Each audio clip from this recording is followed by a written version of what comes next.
হেই তো তোমরা সবাই কেমন আছো? ফাহাদ ফাজিলের একটা সিনেমা মারিসান, সেটা আমি দেখে শেষ করলাম। এটা কিন্তু 2025 সালেই এই প্রায় 1 মাস আগে এসেছিল, কিন্তু আমার এটা দেখতে দেরি হয়েছে। তো এখন আমি তোমাদের সাথে এটা নিয়ে কথা বলবো। তো চলো ডিরেক্ট এর স্টোরিটা নিয়ে কথা বলা যাক, কারণ এর কাস্টিং এ কিন্তু তেমন বড় কোনো কাস্ট নেই, শুধু ফাহাদ ফাজিল ছাড়া। তবে স্টোরিটা ভাই একদম মাস্টারপিস স্টোরি, সত্য করে বলছি। এটা কিন্তু অস্কার পাওয়ার মতো একটা সিনেমা ছিল ভাই। এই স্টোরিটা এতটা ইউনিক। তো এই স্টোরিটা আমাদের দেখানো হয় যে ফাহাদ ফাজিল জেল খেতে বের হচ্ছে, কারণ সে কিন্তু একজন সিটকেট চোর। তো জেল থেকে বের হওয়ার পরে সে ছোটখাটো চুরি করে নিজের জীবন চালাচ্ছিল। এরপরে একদিন সে একটা বাড়িতে ঢুকে দেখে যে একটা লোক শিকল দিয়ে হাতে বাঁধা আছে। তো সে তাকে বলে কোথায় টাকা আছে না আছে, আমাকে টাকা দাও।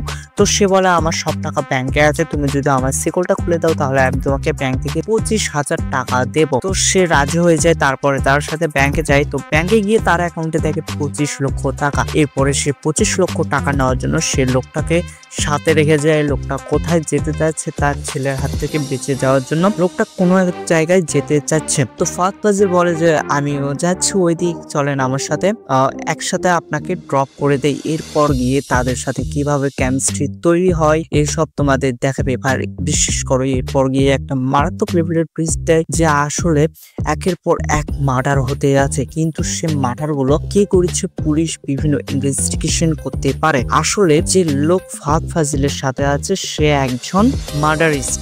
সে কেন একের পর এক মার্ডার করেছে এই সবকিছু কিন্তু তোমরা এই সিনেমায় দেখতে পারবা। আর সত্য করে বলেছি, এই মার্ডারের উদ্দেশ্যর পিছনে একটা তোমায় পাস্টের স্টোরি দেখাবে। সেই স্টোরিটা সত্য করে বলেছে একদম দুর্দান্ত লেভেলের ছিল। প্লাস ফাহাদ ফাজিল কেন লোকটাকে মার্ডারের কাছে সাহায্য করে নাকি করে না, এসব কিছু তো কিন্তু তোমরা এই সিনেমায় দেখতে পারবা। তবে এই সিনেমার নেগেটিভ দিকটা আমার লেগেছে যে এর রানিং টাইম প্রায় 2 ঘন্টা 54 মিনিট ভাই, যেটা আসলে সত্য করে বলেছি বেশ একটা বোরিং লেগেছে আমার। এটা কিন্তু কাহিনীটা যদি ট্রেকটা চাইতো তাহলে কিন্তু 2 ঘন্টা 10 মিনিট 2 ঘন্টা 20 মিনিটের ভিতরে শেষ করে দিতে পারতো, কিন্তু এটা অনেক দূর বেশি একটা টেনে নিয়ে গিয়েছে ভাই স্টোরিটা। তবে আমি সত্য করে বলছি এটা কিন্তু দুর্দান্ত লেভেলের একটা স্টোরি, তোমরা এটা মিস করো না। এখানে কিন্তু ফাহাদ ফাজিলের অ্যাক্টিং একদম দুর্দান্ত লেভেলের ছিল, তাই আমি তোমাদের সাজেস্ট করবো তোমরা একবার হলেও এই সিনেমাটা গিয়ে দেখে আসো। তো আজকের ভিডিওটা এই পর্যন্তই, তোমাদের সাথে দেখাবে নেক্সট একটা ভিডিওতে। Good bye.